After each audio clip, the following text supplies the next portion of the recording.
Percy Jackson has always been more than just a demigod hero, probably because he's the product of one of the most dangerous bloodlines in Greek mythology. Being the son of Poseidon is not easy, given he's only one of the three big gods in this domain. If you know this universe by heart, or even an inch of it, you probably know why bloodlines matter so much in the Percy Jackson universe. But to be very honest, Percy Jackson's family tree is just famously messy. With the Greek gods and titans all tangled up together, nearly everyone is related somehow, and that chaos carries over into the story itself. Who are you? Back in the first season of Percy Jackson and the Olympians, Percy, Annabeth Chase, and Grover Underwood crossed paths with several gods during and after their quest, and each of them were all somehow connected to one another. Some are siblings, some are parents and children, and others have relationships that are just deeply unhealthy. A lot of that dysfunction makes more sense once you realize just how intertwined their family history really is. I mean, just the first season itself has introduced 7 Olympian gods and 1 Titan to give us a small taste of just how complicated and big this divine family truly is. Given we're almost 4 episodes into the second season, we might just see even more gods and demigods stepping into the spotlight. By the time the series reaches its 5th season, likely adapting The Last Olympian, nearly every major Greek god should have appeared in some form. If the show stays faithful to Rick Riordan's books, let's just say the family drama is only just getting started. Having said that, let's discuss the bloodline of Percy Jackson. Percy Jackson. As you know, Percy Jackson is the protagonist of the Percy Jackson and the Olympians series, and his existence as a demigod carries the weight of one of the most powerful divine bloodlines, as he is the son of Poseidon, the Greek god of the sea. This powerful heritage places the burden of immense expectations on Percy, as he's not only a hero destined for greatness, but also the target of gods and monsters who want to either manipulate or destroy him. Being Poseidon's son not only means that Percy is part of a family with divine power, but it also means he is often being imposed with responsibilities beyond his years, expected to accomplish feats that seem impossible, all while navigating a world that doesn't fully understand his place in it. His divine parentage makes him both respected and feared. On the one hand, Percy is admired by those who see him as a symbol of the Olympians' power. Yet his association with such a powerful god makes others wary. His family connections complicate things too. His relationships with other gods, particularly his father, are strained by distance and the constant danger that surrounds him. As the main character of the Heroes of Olympus series, Percy is the head counselor of Poseidon's cabin at Camp Half-Blood, and a former praetor of the 12th Legion at Camp Jupiter, which formerly belonged to the Legion's 5th cohort.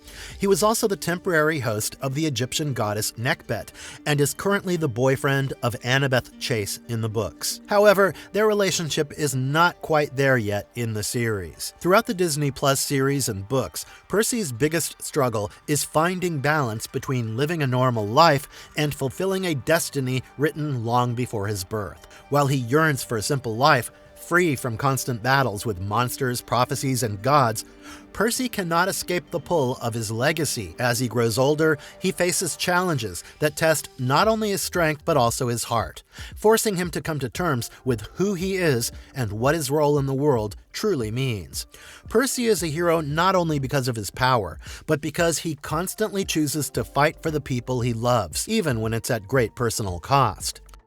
Poseidon. Anyone who has never even opened a Wikipedia page on Greek mythology knows that Poseidon is one of the most important gods in the Percy Jackson universe. But in Percy Jackson and the Olympians, he is largely famous because he is Percy's father. As the god of the sea, Poseidon wields immense power as he rules an entire underwater kingdom and commands storms, oceans, and earthquakes, among other big things. In the Disney Plus series, he's played by Toby Stephens, who has brought the perfect mix of authority and quiet regret that was needed for the role. So Percy is Poseidon's only demigod son and a direct result of the Pact of the Big Three, which was an agreement between Poseidon, Zeus, and Hades to stop having children with mortals. Like Zeus, Poseidon also broke that promise when he fell in love with Sally Jackson, and then Percy was born.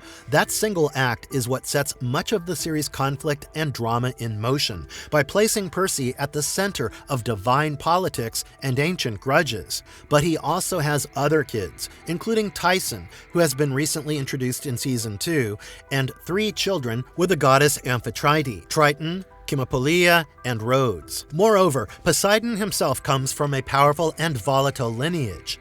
He's the son of the Titan Kronos and Rhea, and the brother of Zeus, Hades, Hera, Demeter, and Hestia. While Zeus rules Mount Olympus, Poseidon is far from second tier, as his power rivals his brothers, and their long-lasting rivalry was made especially clear in the Season 1 finale. Beyond Zeus, Poseidon is also infamous for his feud with his niece Athena, a conflict that spills over onto their children and helps explain why the gods' relationships and Percy's world are so deeply unstable.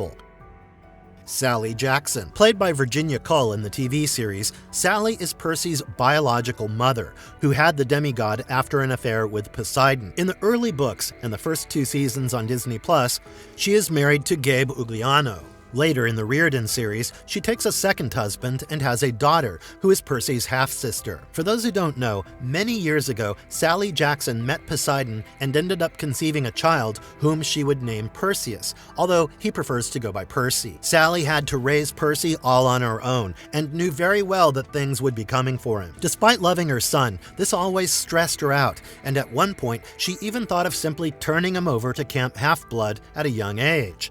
It was only after Poseidon convinced her that it was wrong of her to just let go of him that way that Sally chose to be there for Percy and helped him have as normal a childhood as he possibly could before destiny came calling for him. To keep Percy hidden from dark forces, Sally started a relationship with Gabe Ugliano, a repugnant man whose smell was enough to hide Percy from monsters. Despite Gabe's ignorance and shallow behavior, Sally stayed tough and was able to keep him at level with her. But one day, Percy came home from school after having been kicked out to tell her that something strange happened. Realizing that it was time, Sally decided to take Percy to the beach house for the weekend to finally tell him everything. At the beach house, Sally attempted to tell Percy everything about his lineage, but he found it hard to believe until his friend Grover Underwood suddenly arrived and revealed that he is a satyr. Now, with dark forces after Percy, Sally and Grover take him to Calf Hampblood while hastily explaining what was going to happen. After they are run off the road by the Minotaur, the trio find the Thalia tree overlooking Camp Half-Blood. However, Sally could no longer follow and informed Percy that she loves him and that he would accomplish great things. Using his red jacket, Sally distracted the Minotaur, who grabbed her, but just as she was about to be crushed, she suddenly disappeared in a haze. Contrary to what Percy thought he saw, it was later revealed that Sally had been snatched away by Hades, who was sending monsters after Percy because he believed Percy took his Helm of Darkness. Percy and Grover then traveled to the underworld to rescue Sally, only to learn about the helm from Hades. Realizing that he could not save his mother just yet, Percy and Grover were forced to leave, though they promised to bring the helm back. Of course, Percy was ultimately successful in saving his mom, and Sally then returned to the living world, where she resumed her life with Percy. Having finally found some common ground in their life, Sally kicked Gabe out and divorced him, and happily continues to spend her life with Percy. In Season 2 as well, Sally is shown to be a good woman who spends a lot of time helping ones in need and also takes Tyson in. Because of Sally's ability to see through the mist, she recognizes Tyson for who he truly is. You see, she knew that he was a Cyclops with a single eye, even though humans could only see a regular boy. Overall, she is really just a kind, caring, and hopeful woman who loves her son. Kronos. Although he's technically not a Greek god, Kronos is the father of many Olympians in Percy Jackson and the Olympians. Kronos, the king of the Titans, is pretty much the main big bad of the series, as he's trying to rise from the pit of Tartarus, where his son Zeus threw him after chopping him up into thousands of pieces eons ago. Can't really blame Zeus here, because what do you really do when your paranoid father devours his own children in order to make sure they don't end up dethroning him? Yeah, I told you this bloodline was a hot mess. Anyway, now he wants to start another war with the Greek gods. Aside from Zeus, Kronos is also the father of Poseidon, Hades, Hestia, Hera, and Demeter. while also being Rhea's husband. Oh, and Rhea also happens to be his sister, as both of their parents are Uranus and Gaia. And that's why the mighty beings in Percy Jackson are complex. So no, Game of Thrones did not do it first, and it's just best not to think about their relationships too hard.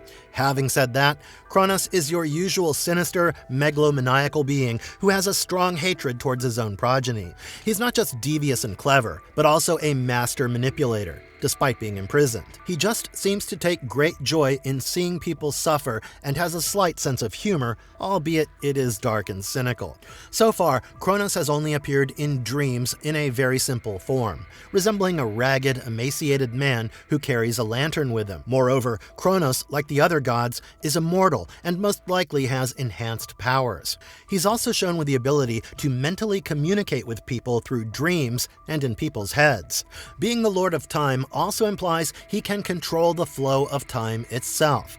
In the show, Kronos, having the ability to feed off of negative energy, managed to make contact with Luke Castellan, the son of Hermes. Sensing that he was angry at the gods, Kronos fed into his hatred and hatched a scheme to help him escape his prison. Luke would go on to steal Zeus's master bolt and pin the blame on Poseidon, or at least one of his forbidden offspring, that being Percy Jackson, who Kronos kept taunting within his dreams. Kronos would put his plan into motion, but it would ultimately end with Percy returning the bolt to Zeus and him outing Luke as the real thief who fled Camp Half-Blood, while still being devoted to Kronos' cause. Despite Percy besting his plans, Kronos saw that there was potential for him to still be effective in his release and promised to see him someday soon. In Season 2, he's kept up that plan through Luke, who has ended up poisoning the Thalia tree that kept Camp Half-Blood safe from external harm. So far, the show has done a banger job at laying the groundwork for Season 2's main quest, while keeping its eye on the larger threat of Kronos, who has been waiting to get a hold of Percy. Rhea. As mentioned above, Rhea is Kronos' wife and sister in Greek mythology and Percy Jackson and the Olympians. She's known as the Titan goddess of fertility, motherhood, and protection. Rhea is also Zeus, Poseidon, Hades, Hestia, Hera, and Demeter's mother. But unlike her husband, the Titan goddess was not cast away by her children. Although she doesn't appear in the book series, Rhea is still very much around and a part of her family's lives in Percy Jackson. I guess we'll see her in the Disney Plus show sometime in the distant future, but for now, she really doesn't have much of a role to play in this season's adaptation of the Sea of Monsters book. Zeus. So Zeus is the most powerful of the Greek gods in Percy Jackson and the Olympians, ruling as king of Olympus and commanding the sky itself.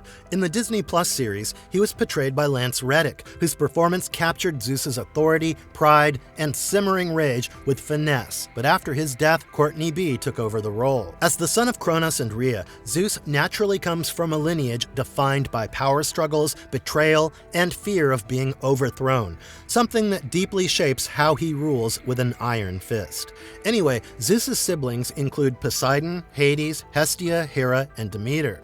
While Hera is both his sister and his wife, their marriage is anything but stable, as there's resentment, infidelity, and constant tension between them, which is just another example of how dysfunctional the Olympian family truly is.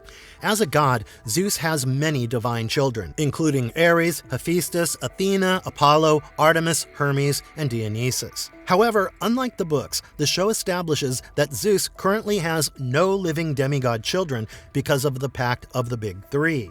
Apparently, their demigod offspring were simply too powerful, and the Great Prophecy foretold a disaster because of them. Zeus eventually broke this oath when he fathered Thalia with a mortal woman, Meryl Grace. Thalia died years before, and in a rare moment of remorse, Zeus had transformed her into a pine tree, which was standing on Half-Blood Hill as the magical barrier protecting Camp Half-Blood. But if you've been following Season 2, you know that the tree is dying after Luke poisoned it, meaning the protective barrier is also dwindling. That's why Percy, Annabeth, and Tyson make their journey to find the Golden Fleece that would heal the tree and restore the barrier. Hades. Played by Jay Duplass, Hades is the final member of the Big Three in Percy Jackson and the Olympians. given that Zeus and Poseidon are his brothers. He is the king of the underworld and god of the dead. I guess we've gone over his siblings and parents a few times, but Hades is married to his sister Demeter's daughter, Persephone, even though she has not been mentioned or seen in the show yet. Additionally, Hades has no half-mortal children in Season 1, so he's the only one of his brothers not to break the Pact of the Big Three. Contrary to other depictions, here Hades is shown to be very nice, polite, and even a welcoming person who offered Percy and Grover snacks after entering his castle. While he feels that he has ownership to certain things, he is not as forceful as Zeus, and is even willing to negotiate more easily. He was also shown to willingly protect Percy after hearing that the boy was hearing Kronos. Hades actually enjoys his home and seems to treat his dark and dreary domain as sunshine and rainbows. For those who don't know, Hades has the ability to control the earth and metal at his will. While he can also control lava and magma, these are not his primary skills. But he also rules over the undead and can apparently control them to his will. Demeter. So Demeter is the goddess of the harvest in Percy Jackson and the Olympians, but she has not been seen in the show yet. You already know about her parents and her siblings, but what you don't know is that Demeter had an affair with her brother Zeus, and together they had Persephone, who would later be trapped in a marriage with Hades, much to her mother's dismay. Although Demeter has a seat on Olympus, she doesn't have a significant presence in the story, at least in the book series. Hera. Another character who has not yet appeared in the show is Hera, but given the trajectory of her character in the series, she will definitely appear in the future. As one of the Olympians, Hera is not only the daughter of Kronos and Rhea, the sister of Zeus, Poseidon, Hades, Hestia, and Demeter, but also the wife of Zeus, which makes her the queen of Olympus. She's also the goddess of marriage, meaning that she does not cheat on her husband or have children with mortals. That's why her husband's infidelity angers her. But Hera also has children with Zeus, who are Ares and Hephaestus. Hestia. Although it may not seem like it after Percy Jackson and the Olympian Season 1, Hestia is supposed to play an important role in Rick Riordan's series. As the Greek goddess of the hearth, Hestia is a virgin goddess, so she never had any children, and therefore hasn't claimed any demigods at Camp Half-Blood. She also doesn't have a throne on Olympus, and instead tends to the sacred hearth in the throne room, which can be seen in Episode 8. While Season 1 focused heavily on Lightning Thief, and Season 2 follows the Sea of Monsters, Hestia's role becomes more crucial as the series progresses into later books like The Titan's Curse, The Battle of the Labyrinth, and The Last Olympian, which explore deeper themes of family and home that she embodies. So sooner or later, I expect her quiet, warm presence to grow as the stakes rise, thus reinforcing the idea that the heart of the home, or the hearth, is essential to demigods. Athena. So Athena has not appeared yet in Percy Jackson and the Olympians, but she has still made her presence known in the 4th episode of the debut season. Athena, the goddess of wisdom, is the daughter of Zeus, and to make a long story short, she had burst out of her father's head fully grown and wearing battle armor. Consequently, Athena's demigod children were born the same way, as thoughts of the goddess, but they still have human fathers. And in case you didn't know, Annabeth Chase is one of many of Athena's children at Camp Half-Blood, and her mother's feud with Poseidon makes her relationship with Percy a bit complicated. Plus, she is somewhat distantly related to the guy she is low-key in love with, so there's that. Tyson. In case you've not been following the show, Daniel Deemer joined Percy Jackson Season 2's cast as Tyson, Percy's half-brother and another son of Poseidon. His mother was a naiad who abandoned him and left him on the streets. Tyson is initially introduced as a helpless Cyclops who is brought home by Sally after she met him at a homeless shelter. Apparently, only Sally, Percy, and people from the magical world of gods can see Tyson as a Cyclops, meaning that they can see his one eye in the center of his face instead of the two that humans normally have. Initially, to Percy, Tyson mostly seems a little strange, but completely harmless. But he did not realize that Tyson's childlike innocence and surprising strength were hints of somewhat much more important beneath the surface. Tyson was extensively bullied and picked on throughout his life. Given his timid temperament, he also became an easy target for the bad people who only wanted to take advantage of him, and so Sally brought him home to raise him like a son. She was also very excited to send Tyson to Camp Half-Blood, as she felt that he would find a better life there.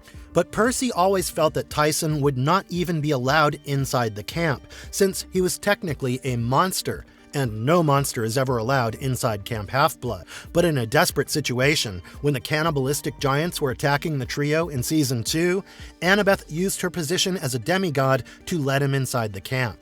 However, after some time, when Chiron orders to get Tyson killed because he didn't trust the Cyclops, it is shockingly revealed that Tyson is actually a son of Poseidon, which means that he and Percy are actually brothers, or half-brothers to be precise. Apparently, a sphinx he met on the streets had once told him that his mother was a naiad or nymph, while his father was a god. Back then, Tyson didn't really believe it, especially because the Sphinx had been bullying him when he told him the truth about his parents.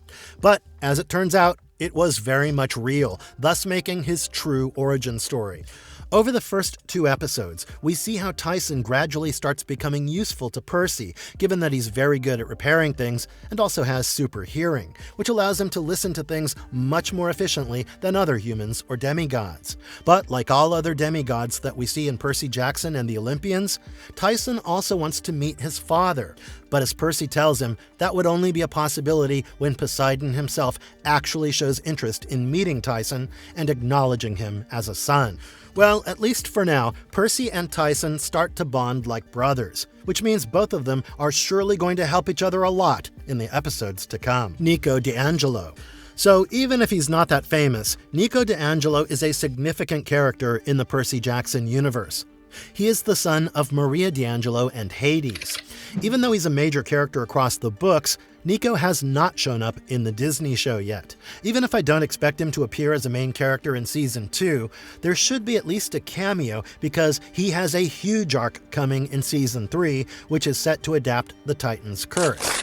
In the books, Nico is a quiet and intense boy with powers that let him have control over death, shadows, and ghosts, thus earning him the title Ghost King. So far, all we know is that Levi Chrysopoulos has been cast as Nico for the show, so if he's not going to be a major focus this season, we will definitely see him more next season. Bianca Di Angelo. I guess you've already drawn the parallel with the shared surname, but in the Percy Jackson universe, Bianca Di Angelo is Hades' daughter, Nico's older sister, and a former hunter of Artemis, who tragically died in the Titan's Curse. But her story is very important for Nico's arc, especially in Season 2 and 3 of the Disney Plus show, where her character's legacy and role as a hunter should drive much of the plot to influence Nico's path and the family dynamics with Percy and the hunters.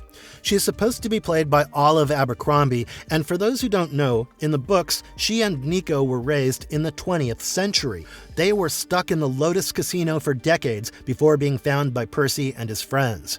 She had apparently joined the Hunters, who were a group of immortal maiden goddesses, but tragically died trying to save her friends from a giant automaton in the Titan's Curse, which is supposed to be adapted in Season 3. It's her death that fuels Nico's resentment towards Percy, thus driving his storyline in later books, as he blames Percy for her sacrifice. In essence, Bianca is set to be the catalyst for Nico's journey, as her sacrifice will define much of his character and his complex relationship with Percy Jackson going forward in the show. So, that brings us to the very end of this list. I've really only focused on the characters who are closest to Percy in blood and would go on to play a major role in his arc going forward. But who do you hope to see in the future episodes of Percy Jackson and the Olympians? Let us know about your thoughts and opinions in the comment box below.